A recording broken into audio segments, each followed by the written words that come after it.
इस संसार में कोई किसी का परमानेंट साथ देने वाला नहीं है, इसलिए ईश्वर के ऊपर विश्वास करके अकेले चलना सीख लो। नमस्कार दोस्तों, मैं ज्योतिष आचार्य वासुदेव मिश्रा आपका अपने चैनल सत्य की खोज में हार्दिक अभिनंदन करता हूं। दोस्तों, आज का यह ज्योतिष का कार्यक्रम आप लोगों के लिए यानी कि मिथुन राशि वालों के लिए बेहद ही ज़्यादा खास कार्यक्रम साबित होगा। आज हम चर्चा करेंगे आपके मासिक राशिफल के बारे में। किसके बारे में? आपके मंथली प्रेडिक्शन के बारे में। जी हाँ, साल 2024 का तीसरा महीना यानी कि मार्च का महीना आपके लिए कैसा रहेगा। इस महीने आपके जीवन में ग्रहों की गोचरीय स्थिति का प्रभाव किस प्रकार से पड़ेगा।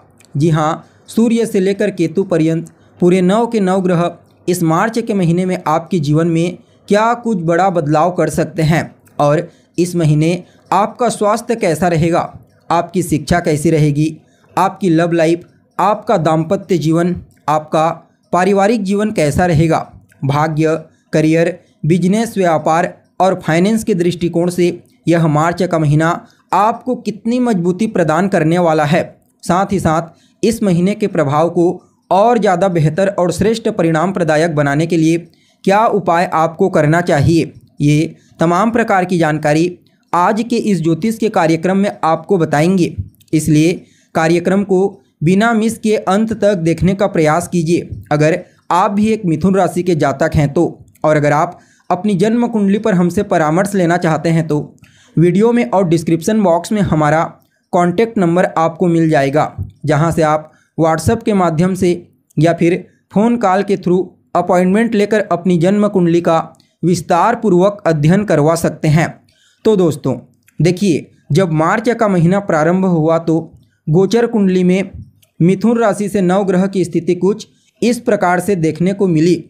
जी हाँ, जैसा कि आप देख रहे हैं, आपके अष्टम भाव में कौन विराजमान है तो दैत्य गुरु शुक्र के साथ सेनापति मंगल आपके अष्टम भाव में आपको दृष्टिगोचर होंगे। तो वहीं आपके नवम भाव भाग्य भाव में सूर्य, शनि और राजकुमार बुध ये तीनों ग्रह विराजमान हैं, जबकि आपकी आय भाव में यानी कि आपके लाभ भाव में धन के कारक देवगुरु बृहस्पति और आपके 10th हाउस में यानी कि आपके कर्म भाव में राहु और आपके चौथे भाव में केतु पूरे महीने विराजमान रहेंगे। और चंद्रमा की गोचरीय स्थिति के बारे में तो आपको मालूम ही है कि चंद्रमा हर 2.25 दिन में अपना राशि परिवर्तन कर लेते हैं। तो दोस्तों, अब आपको हर एक चीज़ को बड़े ध्यानपूर्वक सुनना है और समझना भी है। तो सबसे पहले आपके स्वास्थ्य के बारे में बात करते हैं। तो देखिए, आपकी राशि के मालिक कौन होते हैं तो आपकी राशि के मालिक यहाँ पर राजकुमार बुध होते हैं। यह बात आपको भली भांति मालूम होना चाहिए। और राजकुमार बुध अभी वर्तमान समय में कहाँ गोचर कर रहे हैं तो अभी वर्तमान समय में आपके भाग्य भाव में शनि की मूल त्रिकोण राशि कुंभ राशि में शनि और सूर्य इन दोनों ग्रहों के साथ युति बना करके राजकुमार गोचर कर रहे हैं। हालांकि 7 मार्च को राशि परिवर्तन करके कुंडली के 10वें भाव में यहाँ पर अपनी शत्रु की राशि, अपनी नीच राशि मीन राशि में राहु के साथ युति बना करके गोचर करेंगे। तो ऐसे में सेहत के दृष्टिकोण से इस महीने को उतना अनुकूल तो नहीं कहा जा सकता, लेकिन फिर भी आरोग्यता के कारक सूर्य और यहाँ पर पहले भाव के परमानेंट मालिक मंगल के बलवान होने की वजह से ज़्यादा आपको सेहत से संबंधित समस्या नहीं होगी। थोड़ा बहुत त्वचा से संबंधित, स्किन से संबंधित प्रॉब्लम हो सकती है, आँखों में जलन और कहीं ना कहीं दांत मसूड़ों में तकलीफ हो सकती है। बाकी कोई बड़ी समस्या आपको फेस नहीं करनी पड़ेगी। वहीं अगर आपकी शिक्षा के बारे में बात की जाए तो कुंडली का पंचम भाव जो होता है यह आपकी शिक्षा का भाव होता है। और पंचम भाव के स्वामी कौन होते हैं तो दैत्य गुरु शुक्र। दैत्य गुरु शुक्र अभी वर्तमान समय में आपके अष्टम भाव में मंगल अपने शत्रु के साथ युति बना करके गोचर कर रहे हैं। 7 मार्च को राशि परिवर्तन करके आपके भाग्य भाव में शनि के साथ युति बना करके गोचर करना प्रारंभ कर देंगे। तो ऐसे में यहाँ पर 7 मार्च तक जब मंगल के साथ रहेंगे तो कहीं ना कहीं आपका मन पढ़ाई से भटकेगा, लेकिन जैसे ही शनि के घर में शनि के साथ युति बनाएंगे तो फिर से आपका मन पढ़ाई के प्रति केंद्रित होना प्रारंभ हो जाएगा। जी हाँ, अगर आप एक विद्यार्थी हैं तो समझ जाइए आप लोगों के लिए यह मार्च का महीना 7 मार्च के पश्चात काफ़ी उत्तम और श्रेष्ठ सफलता प्रदायक साबित होगा, क्योंकि 7 मार्च के पश्चात ही आपका मन पढ़ाई के प्रति पूर्ण रूप से एकाग्रचित हो पाएगा। वहीं अगर आपकी लव लाइफ के बारे में बात की जाए तो कुंडली का पंचम भाव ही आपकी लव लाइफ का भाव होता है, और जैसा कि अभी आपको मालूम हुआ पंचम भाव के स्वामी शुक्र की स्थिति अच्छी रहेगी 7 मार्च के पश्चात। तो कहीं ना कहीं 7 मार्च तक अगर आप किसी के साथ रिलेशनशिप में हैं तो किसी न किसी बात को लेकर के तनाव, आपसी मतभेद, वैचारिक मतभेद होने की प्रबल संभावना नजर आ रही है। वहीं देखा जाए तो इस समयावधि में कुछ गलतफहमी भी आपके प्रेम संबंधों में तनाव का कारण बन सकती है, लेकिन 7 मार्च के पश्चात जैसे ही शुक्र भाग्य भाव में गोचर करेंगे वैसे ही आपके प्रेम संबंधों में पुनः मजबूती आनी प्रारंभ हो जाएगी। वहीं अगर आपके वैवाहिक जीवन यानी कि आपकी मैरिड लाइफ के बारे में बात की जाए तो दोस्तों कुंडली का जो सप्तम भाव होता है यह आपकी मैरिड लाइफ को बताता है, आपके वैवाहिक जीवन का भाव होता है। और देखा जाए तो आपके सप्तम भाव के स्वामी होते हैं देवगुरु बृहस्पति, और अभी उनका गोचर 11th हाउस में यानी कि आपके लाभ भाव में बलवान अवस्था में पूरे महीने देखने को मिलेगा। और कहीं ना कहीं शुक्र की स्थिति भी भाग्य भाव में होगी, तो आपके लिए इस मार्च के महीने को आपके वैवाहिक जीवन के दृष्टिकोण से अत्यंत ही श्रेष्ठ कहा जा सकता है। जी हाँ, इस महीने आपके वैवाहिक जीवन, आपकी मैरिड लाइफ में खुशियों का आगमन होगा।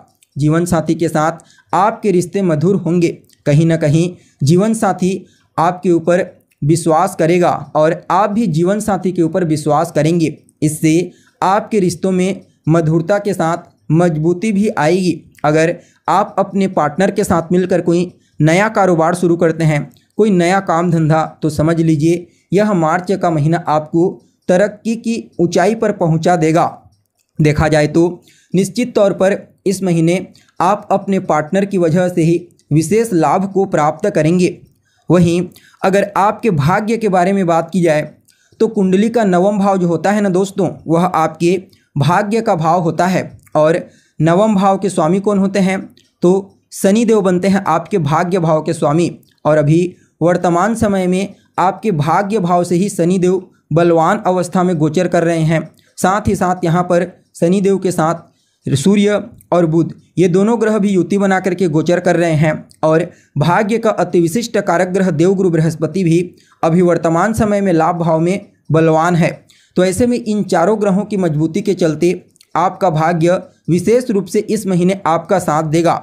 भाग्य का कदम कदम पर आपको साथ देखने को मिलेगा। और जब भाग्य का साथ आपको देखने को मिलेगा तो इसमें कहीं कोई दो मत वाली बात नहीं कि आप जो भी कार्य करेंगे उस कार्य में आपको सफलता की प्राप्ति होगी।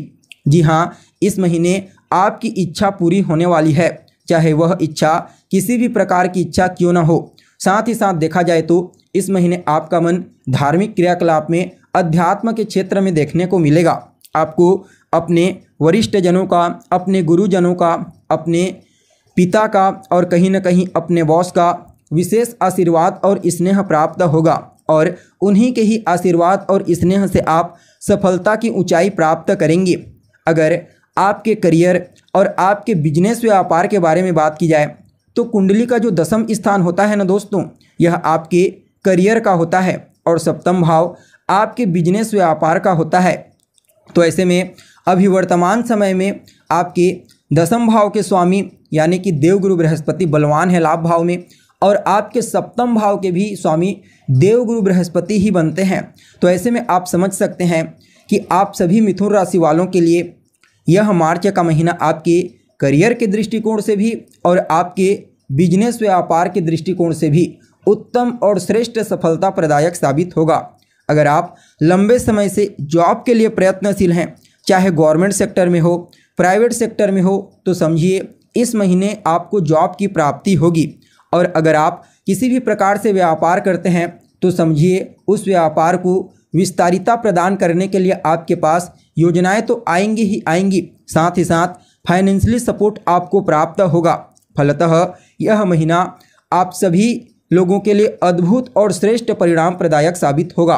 फिर भी इस महीने के प्रभाव को और अनुकूल बनाने के लिए रोजाना ओम बूम बुद्धाय नमः इस मंत्र का 108 बार 3 माला या फिर 5 माला जाप कीजिए और बुधवार के दिन गणेश जी के मंदिर में जाकर के उन्हें दुर्वा अर्पित करें। साथ ही साथ मंगलवार के दिन हनुमान जी के मंदिर में जाकर उनका दर्शन करें, वहीं पर बैठकर हनुमान चालीसा का पाठ करें। आपके लिए यह महीना हर प्रकार से श्रेष्ठ साबित होगा। तो दोस्तों, कैसी लगी आपको जानकारी? हमें उम्मीद है जानकारी आपको अच्छी लगी होगी। अगर जानकारी पसंद आए तो लाइक करें, शेयर करें और हमारे चैनल को सब्सक्राइब करें।